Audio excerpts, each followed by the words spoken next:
ఆంధ్రప్రదేశ్లో జగన్మోహన్ రెడ్డి ఓటమి తర్వాత ఓటమికి కారణాలు వెతుకుతున్న అనేక వర్గాల మంది అనేక రకాల సలహాలు సూచనలు అందజేస్తూనే ఉన్నారు. కొంతమంది అయితే వ్యంగ్య వ్యాఖ్యానాలు చేస్తున్నారు. ఏది ఏమైనప్పటికీ జగన్మోహన్ రెడ్డి ఒంటరి పోరుతో నెగ్గుకు రావాలన్న ఒక ధీమా మాత్రం, ధైర్యం మాత్రం మెచ్చుకోదగిందే కానీ అది రాజకీయాల్లో పనికిరాంది. ఆయన యాటిట్యూడ్, ఆయన తరహా, ఆయన పద్ధతి కొంత మారాల్సిన అవసరం ఉందని ఎంతోమంది భావిస్తున్నారు. ఉదాహరణకి కొన్ని రాజకీయ ఆ పార్టీలకు అసెంబ్లీలో కానీ పార్లమెంట్లో కానీ రాష్ట్రం నుంచి ప్రాతినిధ్యం ఉందా లేదా అన్న విషయం పక్కన పెడితే ఆ పార్టీలు మీ పక్కన నిలబడటానికి ఎంతో కొంత ఉపయోగపడతాయి కదా, మీతో పాటు గొంతు కలపడానికి సహాయపడతాయి కదా. రాజశేఖర్ రెడ్డి కూడా ఒంటరిగా పోరాటం చేయడానికి కొన్ని సందర్భాల్లో ఇష్టపడలేదు. కలిసి వచ్చే పార్టీలను, కలిసి వచ్చే నాయకులను కలుపుకొని ఎన్నికలకు వెళ్ళారు. ఎన్నికలకు వెళ్ళక్కర్లా, కనీసం ఇట్లాంటి అవసర కాలంలో, ఇట్లాంటి ఆపద కాలంలో అయినా అనేక పార్టీలని, గ్రూపులని కలుపుకుపోతే బాగుండేది. కానీ ఒంటరి పోరాటం ఎప్పుడూ కూడా అన్ని సందర్భాల్లో కలిసి వస్తుందని, మనకేదో విజయ పతాకాన్ని అందిస్తుందని అనుకోవడం పొరపాటు. ఇక రెండో విషయం, ఆయన ఎంతసేపటికి సంక్షేమం చేశాం కాబట్టి, సంక్షేమ పాలన అందింది కాబట్టి, తనకున్న వనరుల్లో, పరిమిత వనరుల్లోనే వీలైనంత అభివృద్ధి చేశాం కాబట్టి ప్రజలు దాన్ని గుర్తించి ఓట్లేస్తారని భావించారు. కానీ తగినటువంటి ప్రచారం లేకపోతే ఓట్లు వేయరు. పార్టీ గొంతును తమ సొంత గొంతుగా వినిపించగల నాయకుల్ని ఎంచుకొని ఆయన వారందరికీ బాధ్యతలు అప్పగించి ఉంటే ప్రజల్లోకి తమ ప్రభుత్వం చేసినటువంటి కార్యక్రమాలను బలంగా తీసుకెళ్ళగలిగి ఉండేవారు. సరైనటువంటి వాయిస్ ఉన్నవాళ్ళు, గొంతున్న వాళ్ళని ఆయన మంత్రివర్గం నుంచి తొలగించారు. ఆ కారణం ఆయన ఏదో చెప్తారు, బీసీలకు ఎక్కువ ఇవ్వాలి, లేకపోతే ఇంకేదో చేయాలి. ఇలాంటి సర్కస్ స్వీట్లన్నీ కూడా ప్రజల ముందు పనికిరావు. ప్రజల్లోకి బలంగా గొంతు వినిపించగల వాళ్ళు మాత్రమే నిజమైనటువంటి పార్టీ విధేయులుగా గుర్తించాల్సినటువంటి అవసరం ఉంది. పార్టీ చేసినటువంటి కార్యక్రమాలు, లేదా ప్రభుత్వం చేసినటువంటి కార్యక్రమాలు ప్రజల్లోకి బలంగా తీసుకెళ్ళగలిగినప్పుడే ప్రజలు వాటిని అర్థం చేసుకోగలుగుతారు, దాని మీద స్పందించగలుగుతారు. కాబట్టి ఎక్కడా కూడా జగన్మోహన్ రెడ్డి ఇలాంటి విషయాల్లో సరైనటువంటి చర్యలు తీసుకోలేదు అని భావించాలి. కొన్ని చర్యలు తీసుకుంటే ఉండొచ్చు, కానీ సరైనటువంటి ప్రాపర్ వేలో ఆయన చర్యలు తీసుకోలేదు. తత్ఫలితంగా ప్రజల్లోకి ప్రభుత్వం చేసిన కార్యక్రమాల ప్రచారం బలంగా వెళ్ళలేదు. ముఖ్యంగా స్థానిక నాయకత్వం, ఎమ్మెల్యేలు సహా వీళ్ళందరూ తమ అంటి ముట్టనట్టుగానే ఉండిపోయారు. వాలంటీర్స్ చూసుకుంటారు, వాలంటీర్స్ ప్రచారం చేస్తారు, ఏదో జగన్మోహన్ రెడ్డి చేస్తాడు, మనం ఉత్త నిమిత్త మాత్రంగా నిలబడితే చాలు అని. ఇది చాలా తీవ్రమైనటువంటి ప్రభావాన్ని చూపిందని చెప్తున్నారు. అంతేకాదు, కొంతమంది ఎమ్మెల్యేలు, కొంతమంది సన్నిహిత మిత్రులు ఆయనకి, వాళ్ళంతా చెప్తున్నది దాదాపుగా 5 సంవత్సరాల పాటు ఆయన తాడేపల్లి ఇంటికే పరిమితమైపోవటం, ఎవరిని కలవకపోవటం పెద్ద పొరపాటు. ఇప్పటికైనా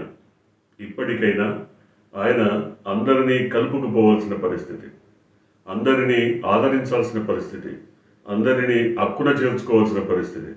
ఎంతసేపటికి నా ఎస్సీలు, నా ఎస్టీలు, నా బీసీలు అన్న మాట కాకుండా ఈ రాష్ట్ర ప్రజలందరూ, నాకు ఓటు వేసిన వాళ్ళే కాదు, వేయని వాళ్ళు కూడా నా కుటుంబ సభ్యులే. ప్రజలందరూ నన్ను ఆదరించినా ఆదరించకపోయినా వీరంతా నా కుటుంబ సభ్యులుగానే భావిస్తారన్న మాట చెప్పుకుంటే చాలా బలమైనటువంటి సంకేతాలు జనంలోకి వెళ్ళేవి. కానీ అవన్నీ ఆయన చేయలేదు. అంతేకాదు, రాజశేఖర్ రెడ్డి టాక్టిక్స్ చాలా ఉన్నాయి. ఆయన శత్రువుని కూడా తన వైపు తిప్పుకోవడంలో, మిత్రుడిగా చేసుకోవడంలో అనేక రకాల జిమ్మిక్కులు ప్లే చేసేవారు. కానీ జగన్మోహన్ రెడ్డిలో అవి కనపడదు. శత్రువుని శత్రువుగానే చూస్తున్నారు. అది పొరపాటు. అంతేకాకుండా ఆయన తరచూ కార్యకర్తల ఇళ్ళకి, లేకపోతే ఎమ్మెల్యేస్ దగ్గరికి, లేకపోతే ఎంపీల దగ్గరికి, లేకపోతే ఇతర ప్రజాప్రతినిధులు ఏ ఎంపీపీ ఇంటికో ఏ కారణం లేకపోయినా ఆ ప్రచార సందర్భంగానో లేదా మరొకటో నెలకు 2 రోజులు, 3 రోజులు, 4 రోజులు అనేక నియోజకవర్గాల్లో పర్యటించి, అది ప్రచారం కోసం కాదు లేదా మరొకటి కాదు, కేవలం ఏదో మామూలుగా జనంలోకి వెళ్ళడం కోసం ఒక పని కల్పించుకొని వెళ్ళుంటే జనంలో ఎంతో ఒక ఆత్మవిశ్వాసం ఉండేది. ముఖ్యమంత్రి మా వెంట ఉన్నాడని కార్యకర్తలకు మనోధైర్యం వచ్చేది. నాయకులు స్పందించేవాళ్ళు. ఆయన ఎప్పుడు మన మన మన ప్రాంతానికి వస్తారో, మన కార్యక్రమాలు తెలుసుకుంటారో, మనం యాక్టివ్గా ఉండాలి అని ఒక భయం ఉండేది. అవన్నీ లేవు. అవన్నీ లేకుండా కేవలం తన ఇంటికే పరిమితం అయిపోయారు. ఉదాహరణకి ఇప్పుడు ఆయన కడప వెళ్ళారు. ఈ పని అప్పుడు చేసుంటే తన నియోజకవర్గానికి నెలకి 1 రోజు లేదా 2 నెలలకు 1 రోజన్నా వెళ్ళుంటే, కార్యకర్తలందరినీ కలిసి ఉంటే, లేదు వెళ్ళేటప్పుడు పక్క నియోజకవర్గంలో ఆగి ఏ మధ్యమ్మల మడుగో లేకపోతే మైదుకూరు లేకపోతే ఇంకో కమలాపురమో ఏదో ఒక నియోజకవర్గంలో అక్కడ కూడా కొంతమందిని కలిసి మాట్లాడి వాళ్ళతో కాసేపు సరదాగా గడిపొస్తే ఎంత ఉత్సాహం ఉండేది కార్యకర్తల్లో, నాయకుల్లో. కానీ అవన్నీ లేవు. ఆయన ఇంటికే పరిమితం అయిపోవడం అనేది పెద్ద డ్రాబ్యాక్గా మారిపోయింది. ఇప్పటికైనా ఆయన యాటిట్యూడ్ మారాలి. అందరినీ కలవటం, అందరితో మాట్లాడటం, అందరి దగ్గర ఫీడ్బ్యాక్ తీసుకోవటం, అవసరమైతే కొంతమందిని తను పిలిపించుకొని, రాజశేఖర రెడ్డి అలాగే పిలిపించుకునేవారు. ఎవరైనా తనకి ఇతను అవసరం పడతాడు, ఇతను ఉపయోగపడతాడు అనుకుంటే వారిని పిలిపించుకొని మాట్లాడి వారికి బాధ్యతలు అప్పగించేవారు. ఇలాంటి కార్యక్రమాలు చేయకపోతే జగన్మోహన్ రెడ్డి మునుముందు కూడా సక్సెస్ కాలేరేమో, విజయవంతం కాలేరేమో అన్న భావన కలుగుతోంది. చాలామంది అదే చెప్తున్నారు. ఆయన విజయానికి అనేక మెట్లు దూరాన ఉన్నారు. ఆయన ఇంకా 10 మెట్లు ఎక్కాల్సింది. ఈ 10 మెట్లు ఎక్కడానికి ఆయన ఇప్పటి నుంచే సిద్ధపడాలి. ఉదాహరణకి కడప, పులివెందులు వెళ్ళారు, 2 రోజులు 3 రోజులు ఉంటారు. పక్కనే ఇంకో నియోజకవర్గం, లేకపోతే ఇంకో 2 నియోజకవర్గాలు, లేకపోతే ఇంకెక్కడికో, లేకపోతే తిరుపతి, లేకపోతే చిత్తూరు, లేకపోతే తూర్పుగోదావరి జిల్లాలో, ఎక్కడో అక్కడికి అట్లా తరచూ ఆయన వెళ్ళి వస్తుంటే ప్రజల్లో చలనం ఉంటుంది. చంద్రబాబు ఏం చేశాడు? 1 రోజు కూడా నిద్రపోలే, తిరుగుతూనే ఉన్నాడు. తనకి చేతనైనంత వరకు కాలికి బలపం కట్టుకొని మొత్తం రాష్ట్రం అంతా తిరుగుతూనే ఉన్నాడు. అదే పని చేయాలి. ఆ వయసులో కూడా, 75 ఏళ్ల వయసులో కూడా చంద్రబాబు చేసిన పని మీరు 55 ఏళ్ల వయసులో చేయకపోతే ఎట్లా?